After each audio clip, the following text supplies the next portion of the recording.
Bonjour à toutes et à tous, bienvenue sur Grand Lille TV, ravi de vous retrouver pour cette nouvelle édition du journal de la rédaction. Nous sommes le mardi 23 avril, voici d'abord vos prévisions météo. Et sans grand changement, le beau temps, la chaleur seront de nouveau au rendez-vous, aujourd'hui encore. Partout du soleil malgré quelques voiles nuageux et puis surtout ces températures exceptionnelles. 22 à 23 degrés de prévu cet après-midi à Lille, mais notez que dès demain le ciel sera beaucoup plus couvert, chargé, maussade, les températures vont nettement baisser, la semaine sera bien plus agitée. On en reparle avec les prévisions météo complètes après ce journal. À la une de l'actualité de la métropole lilloise, tout d'abord le nouveau règlement local de publicité voté lors du dernier conseil communautaire de la MEL. Le projet entamé en 2013 vise à lutter contre la pollution visuelle en réduisant l'affichage publicitaire, la taille des panneaux et leur répartition. Concrètement, chaque commune aura désormais le moyen de réglementer l'affichage extérieur sur son territoire. En outre, ce règlement doit limiter la surface des panneaux numériques et impose l'extinction des publicités lumineuses la nuit entre 23 et 7 heures dans toute l'agglomération. De bons points, même s'il reste beaucoup à faire en la matière, selon le collectif des antipubs, les déboulonneurs. On écoute l'une de ses militantes au micro de Xavier Sili. Il va y avoir des évolutions. Nous, on pense que ce RLP, c'est important qu'il arrive. On a commencé le processus en 2013. Là, on arrive quand même 6 ans après. Donc il est vraiment temps que la métropole se dote d'un règlement. Alors même si le règlement n'est pas parfait, maintenant, il est temps que le règlement soit adopté. Nous, on n'est pas extrême. On veut juste remettre la publicité à sa place et qu'elle ne soit pas imposée. C'est pour ça qu'on revendique le 50 par 70 cm, qui est un affichage qui correspond à une affiche électorale, qui permet, si on ne souhaite pas voir la publicité, de pouvoir passer à côté sans la voir. Et si on veut s'informer, on peut s'approcher et la lire.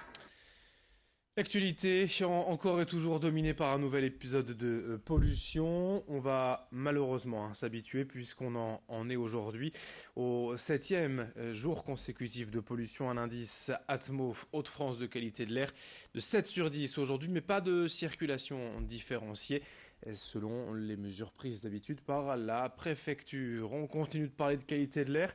Attention au pollen et aux allergies. Ces derniers jours, près d'un tiers des Français sont aujourd'hui concernés. C'est un chiffre d'ailleurs en hausse depuis plusieurs années. En cause l'hérédité et surtout les facteurs environnementaux, notamment la pollution et les habitudes de nos habitudes de vie. Actuellement, ce sont les pollens d'arbres ou de bouleaux que l'on trouve le plus, mais aussi certains fruits. Les pommes ou les pêches peuvent provoquer des réactions allergiques. Dans quelques semaines, ce seront au tour des graminées de faire leur apparition. Autant de raisons de se prémunir et d'interroger une allergologue. Ce qu'a fait pour nous Céline Nuret. Cliniquement, il n'est pas toujours évident de faire la part des choses, mais le pollinique, par exemple, va avoir souvent une rhinoconjonctivite, c'est-à-dire le nez qui coule, des éternuements, un nez bouché, une irritation des yeux, une démangeaison dans la bouche, dans la gorge, dans les oreilles. Ça peut évoluer jusqu'à l'asthme. Ce sont classiquement les manifestations dues au pollen, le plus souvent. La première étape, c'est de dépister cette allergie, donc de la reconnaître cliniquement, puis de la dépister par un bilan allergologique. L'allergologue va faire des tests cutanés, va faire des dosages sanguins d'anticorps allergiques pour définir précisément les allergènes en cause et dans le décours pouvoir proposer un traitement. Dans cette édition, en images également à Roubaix, la réouverture de la piscine Daniel et Fantine Le Saffre après 3 ans de travaux et une rénovation complète. 11,6 millions d'euros ont été dépensés pour ce qui est aujourd'hui l'investissement le plus important du mandat municipal. Les normes d'hygiène, le hall d'entrée, les vestiaires et les accès aux personnes à mobilité réduite, mais aussi la pose d'un sol antidérapant et un nouveau toboggan. Les changements nécessaires ont été faits, de quoi redonner du plaisir aux usagers de la piscine, avec en prime une politique tarifaire inchangée malgré les travaux. Explication complémentaire au micro de Margot Sey. C'était une piscine vieillissante avec la nécessité de remettre aux normes et c'est vrai qu'on en a profité pour faire vraiment des travaux qui consistent quasiment à avoir une piscine neuve.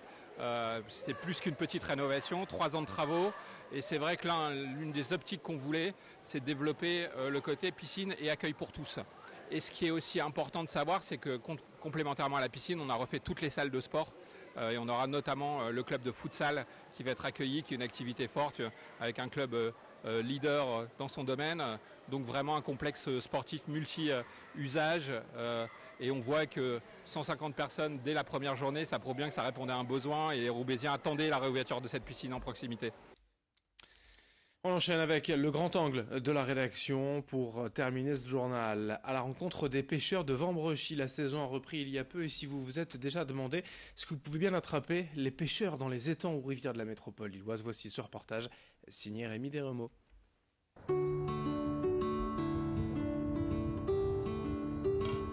Avec l'arrivée du beau temps, les pêcheurs sortent leurs cannes.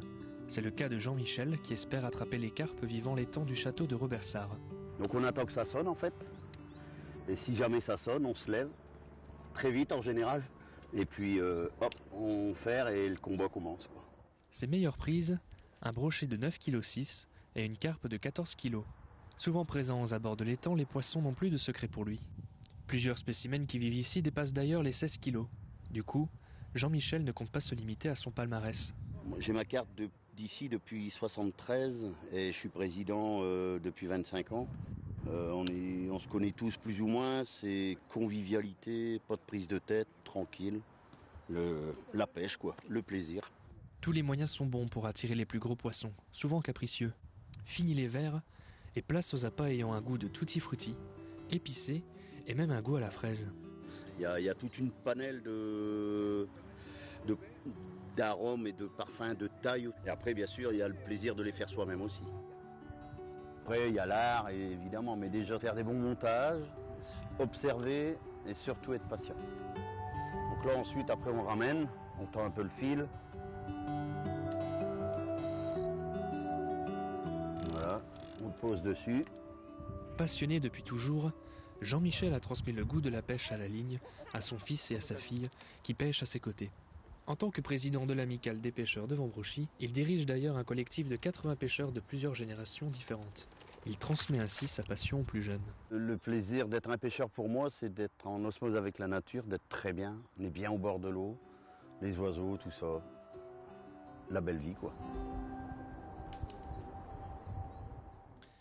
Fin de ce journal sur Grand Lille TV, d'autres infos à suivre bien sûr dans un instant. Vos prévisions météo, le soleil et la chaleur seront de mise encore aujourd'hui, mais ça ne va pas durer cette semaine. On devrait donc encore profiter d'une belle journée ensoleillée. On fait le point dans un instant et puis on se retrouve dès le prochain quart d'heure pour un nouveau journal. Très bonne journée à toutes et à tous.